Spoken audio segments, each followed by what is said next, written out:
이제 인정하도록 합시다. 우주는 정말 신기한 존재라는 사실을 말이죠. 우주 속에는 실제로 존재한다고는 믿을 수 없는 아주 신비로운 천체들이 곳곳에 숨어 있습니다. 예를 들면 중성자별이 이에 해당하는데요. 중성자별인 태양과 비슷한 질량을 가진 별로 태양의 반경이 69만 5천 킬로미터를 넘는 반면 중성자별의 반경은 겨우 10에서 20km 밖에 되지 않습니다. 이 말인 중성자별의 밀도가 너무 높아 숟가락 한 개 정도가 쿠프왕 피라미드 900개의 질량을 가진다는 뜻입니다. 믿겨지시나요? 하지만 그런 중성자별들 중에서도 더욱 놀라운 별이 존재합니다. 바로 마그네타입니다. 작지만 우주에서 가장 강력한 자석. 그 자력은 영화 엑스맨에 나오는 매그니토도 부러워할 정도입니다. 마그네타가 벌이는 무시무시한 대폭발은 수천 광년 떨어진 지구의 대기에도 영향을 미칩니다. 안녕하세요. 이곳은 토픽입니다. 그러니 무서워하지 않아도 괜찮아요. 여기는 여러분에게 안전한 곳이니까요. 오늘은 마그네타는 대체 어떤 별인지, 어떻게 형성되었고 지구에서 얼마나 떨어져 있는지에 대해 살펴보도록 하겠습니다. 그럼 시작해볼까요?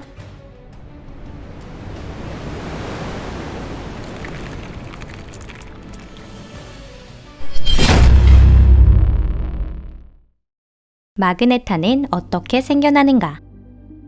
마그네타는 다른 중성자별과 마찬가지로 좀비별이라고 부를 수 있습니다. 태양 약 40개의 질량을 가진 천체가 초신성 폭발을 일으키면서 주위에 물질을 흩뿌리고 그 생애를 마칠 때 마그네타는 태어납니다. 별이 눈부신 최후를 이루면 나중에는 핵이 남고 그 핵에 굉장한 압력이 가해지는데요. 그 압력은 소립자를 압축하고 중성자를 불러일으킵니다. 짜잔! 중성자별의 완성입니다. 중성자별은 작지만 고밀도의 큰 중력을 갖고 있으며 초고속으로 회전하고 있습니다. 그렇다면 왜 이 별은 이렇게 고속으로 회전하게 됐을까요? 시간이 있으시면 잠시 이런 실험을 해보세요. 사무실에 있는 안락 의자에 앉아 양손을 벌리고 동료에게 의자를 돌려달라고 해보세요. 이때 양팔을 가슴 앞으로 좁히면 회전 속도가 올라갑니다. 이를 운동량 보존의 법칙이라고 합니다. 초신성 폭발을 한 별이 급격히 수축하면 회전 속도가 올라갑니다. 즉, 점점 속도를 내며 회전하게 된다는 뜻인데요. 중성자별 중에는 1초에 수백 번 회전하는 것도 있습니다. 새로 태어난 중성자별의 자기장 또한 몇 배로 성장하며 막대한 수치를 기록합니다. 또 경우에 따라서는 더 재미있는 일이 일어나기도 합니다. 새로 태어난 천체의 매개 변수가 일정 범위 내에 있을 때 다이너모 효과를 일으키면서 열과 회전에 의한 에너지가 자기 에너지로 바뀌는 경우가 있습니다. 그렇지 않아도 강력한 자기장이 더 강력해지는 것입니다. 그 자기장의 세기는 무려 태양 자기장의 1000조배라고 합니다. 이 정도면 상상의 한계를 넘어선 것 같죠? 이미 여러분도 아시다시피 이러한 중성자별을 바로 마그네타라고 부릅니다. 다행히 마그네타 같은 별은 매우 희귀해서 이렇게 되는 것은 중성자별 10개 중 하나 정도뿐입니다. 마그네타의 특성. 다시 강조하지만 마그네타는 전 우주를 통틀어서 최강의 자기장을 가지고 있습니다. 그 힘을 어떻게 측정할 수 있을까요? 그것은 다른 것과 비교하면 간단하게 측정할 수 있습니다. 여러분이 냉장고에 메모를 붙일 때 쓰는 자석은 0.01 테슬라의 자력을 갖고 있습니다. MRI는 7 테슬라고요. 한편 마그네타의 자력은 10의 11 제곱 테슬라인 경우도 있습니다. 만약 여러분이 이처럼 강력한 자기장원에서 수십만 킬로가 넘는 장소에 간다고 하면 완전히 빈털터리가 될 수 있어요. 무시무시한 자력이 신용카드를 다 정지시켜 버릴 테니까요. 거기서 더 가까워진다면 어떻게 될지 거기까지는 상상하지 않는 편이 좋겠어요.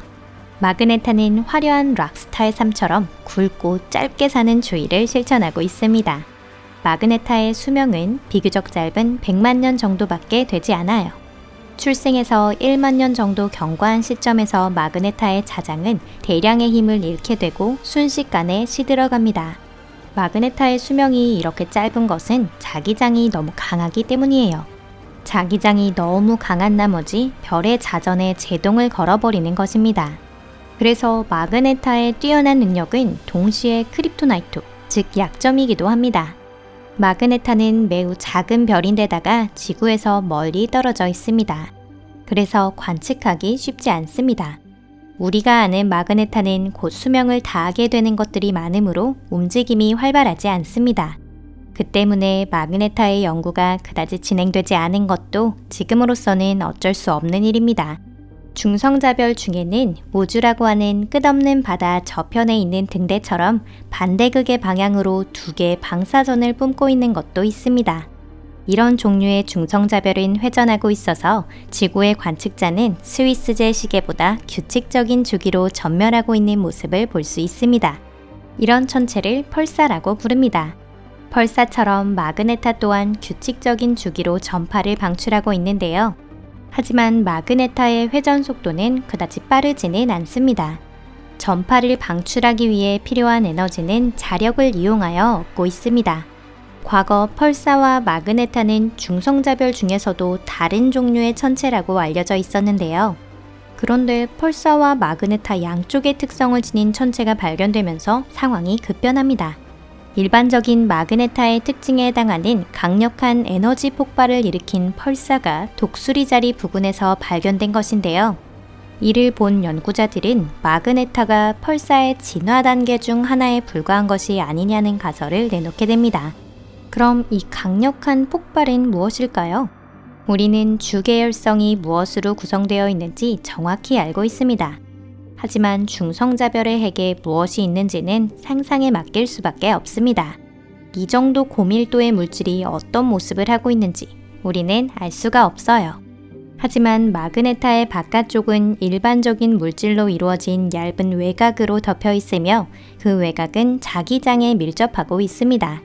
자기의 변화는 지진을 일으킵니다. 맞아요. 잘못 들으신 게 아닙니다. 별에서 일어나는 지진을 말한 게 맞습니다. 마그네타의 외곽이 갈라지면서 내부로부터 파괴력이 높은 입자 방사선이 흘러나옵니다. 불과 소수점 1초 사이에 태양이 1년 동안 내는 것과 같은 정도의 에너지가 방출되는 것입니다. 기존의 마그네타. 현 시점에서 우리는 모두 23개의 마그네타와 6개의 마그네타 후보를 발견했지만 은하계에는 이러한 중성자별이 3천만 개 가까이 존재한다고 알려져 있습니다. 마그네타의 일람표를 보면 SGR과 AXP라는 두 개의 이름이 있다는 걸 발견할 수 있는데요. SGR은 0감마선 연속 방출원으로 우주에서 가장 밝으며 파괴력 높은 현상 중 하나입니다. AXP는 X선 펄사를 말합니다. 애초에 이러한 펄사는 쌍성 안에 존재하며 동반성에서 잡아당긴 물질과 바꿔서 강력한 에너지 폭발을 일으키고 있다고 생각되었습니다. 그런데 그 뒤 AXP는 단독의 별이라는 사실이 드러나면서 SGR과 AXP는 같은 종류의 천체라고 여겨지게 되었습니다. 2004년에는 지금까지 중 최악의 마그네타가 발견되었는데요. 은하 저편에서 온 폭발적인 빛이 달에 반사하고 지구의 상층 대기를 비추었습니다. 태양을 제외하면 그동안 관측된 그 어떤 빛보다 밝아서 초신성 폭발보다도 더 환한 빛을 발했다고 합니다. 이 무시무시한 버스트가 쏜 에너지는 태양이 15만 년 사이에 방출한 에너지를 웃돌았습니다. 이 이상한 버스트의 발생원은 SGR 180620이라는 마그네타가 일으킨 지진 때문이라고 추정하고 있습니다. 이 마그네타는 은하수와 반대쪽인 궁수 자리에 위치하고 있습니다. 지구에서 5만 광년쯤 떨어져 있어 참 다행이라는 생각이 듭니다. 우주에 진심으로 감사합시다. 그렇지 않았다면 우리에게 큰 재앙이 되었을 테니 말이죠. 오늘 영상은 여기까지입니다. 참고로 좋은 소식도 있어요. 다행히 이렇게 대규모 에너지 방출은 매우 드문 일입니다. 게다가 우리가 알고 있는 마그네타는 모두 지구에서 상당히 멀리 떨어진 곳에 있어서 우리에게 해롭지 않아요. 즉 머지않아 중성자별에 의해서 지구가 멸망한다는 이야기는 아무런 근거도 없는 이야기인 것입니다. 하지만 마그네타를 주제로 지구 멸망을 그린 영화의 스토리를 생각해보는 건 재미있을 것 같네요. 좋은 게 좋은 거라고 생각하겠습니다. 그럼 저는 다음 영상에서 뵐게요. 안녕히 계세요.